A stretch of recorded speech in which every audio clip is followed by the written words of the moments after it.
Menu design hasn't changed all that much. I first learned the ins and outs of what's important on a restaurant's menu when I was asked to design one for the long-gone Jonathan's restaurant on Route 17 in Hasbrook Heights, New Jersey. And it's something that supermarkets should be studying for their grocerants. First thing to remember is that some menu items are more expensive to produce than others based on their ingredient cost and the difficulty in preparation. But too many different pricings on a menu may confuse consumers, which is why so many menus, even those in a very expensive white tablecloth restaurant, present these items in a special area, usually contained within a box, which is where your eye goes first. A Gallup poll found that we spend just 109 seconds reading a restaurant menu that we're unfamiliar with.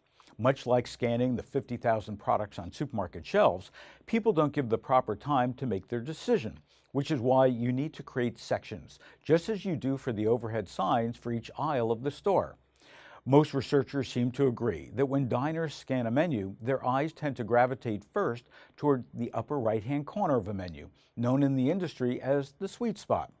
Just the opposite of the way we read a book or a magazine. So many restaurants place the menu item they want to sell most often, usually a more expensive dish, in that location. When scanning vertically arranged menus, customers tend to spend the most time looking at the first and the last items. And of course, color has a significant impact, the same way it does on the shelf.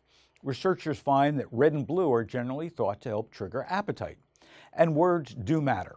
Dr. Brian Wansek, the director of the Food and Brand Lab at Cornell University, conducted a study that found that descriptive menu labels such as succulent Italian seafood fillet versus seafood fillet resulted in customers feeling more satisfied with their meal.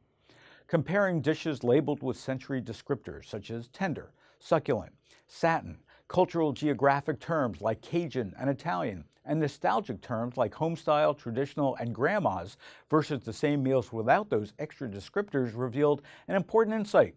Those descriptive labels increase sales by 27%.